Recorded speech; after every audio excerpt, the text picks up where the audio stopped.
Hey guys, Brian here. Welcome back to the channel. And it is getting late here. I should actually be sleeping, but I decided to make a video just for you guys.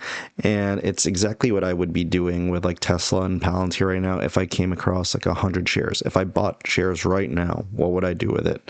And if obviously if it's options, it has to be 100 shares, and that's what I'm going to go over because it's as long as I feel bullish on the stocks. And I do feel like Palantir is going to fall a little bit more, but I would take advantage of the next few weeks of cover calls, cash secured puts, and just keep it going. Same thing with Tesla.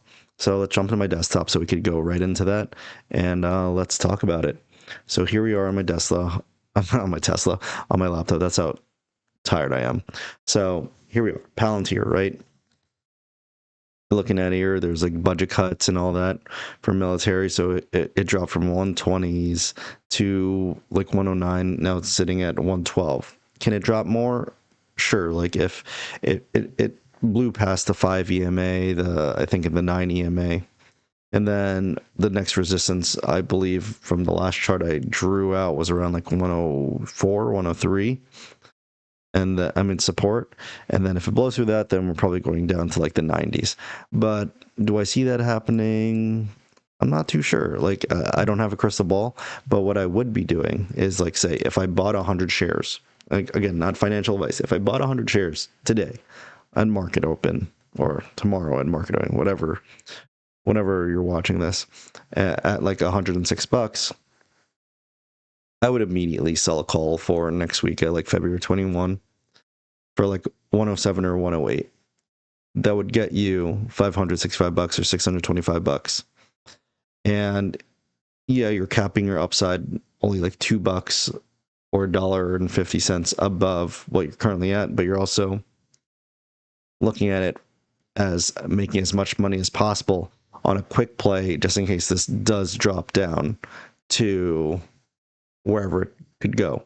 And then say by February 21, you already collected your 565 once you made the contract. If it does drop super low to like the 90s, you could roll down your strike price for more credits all the way down on the same expiration date. So like you could almost be making probably another like 200 $300 on top of this, if it did drop. And if it didn't drop and see where it's at, you're chilling. You already collected your 565 or 625, and you're just waiting to the 21st to open up your money again. Or if it did blow right past it and on the 21st you end up having to sell it, at least you made $1.50 per share on top. So you made $150 on top plus the 565. So you made like $700, $710, which is solid. Like, that's the whole point of this. The whole point of this is to make money, consistently grow the portfolio. And I would do the same thing with Tesla.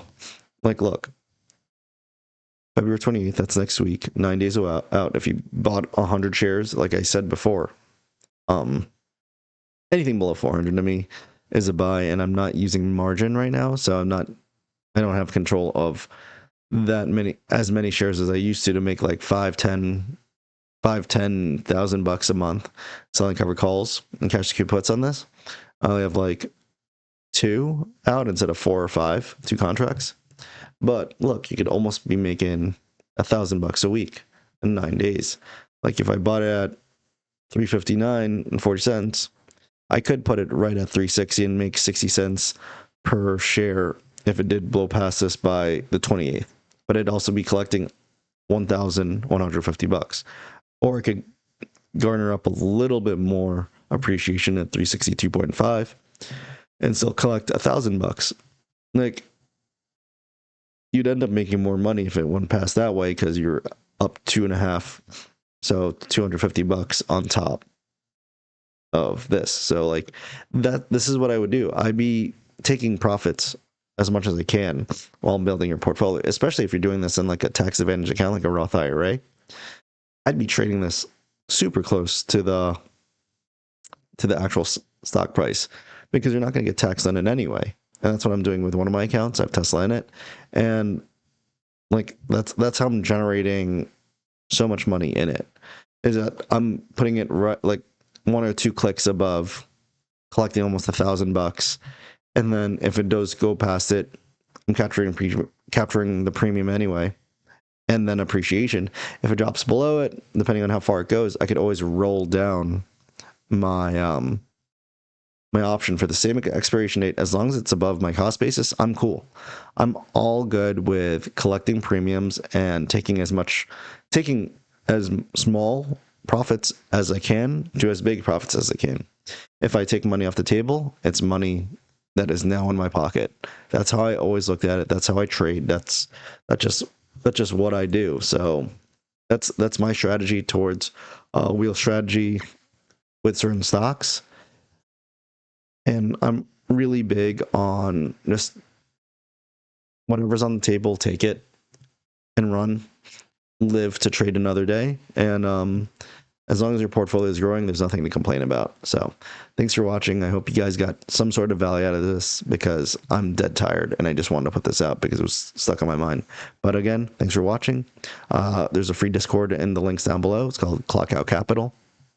Me and my friend go over the easiest ways to sell options for premiums. And that's what we do to build their portfolios to how big they are now. Of course, I have a course. If you want to learn more about it, it's in my Stan store. I also got like a PDF, $5. You get to learn everything that you need to know to start doing this. So that's where I would start. Let me know what you guys think. Don't forget to like, comment, and subscribe. Let me know what you guys think about taking money off the table as fast as you can. And I'll see you guys very soon. Peace.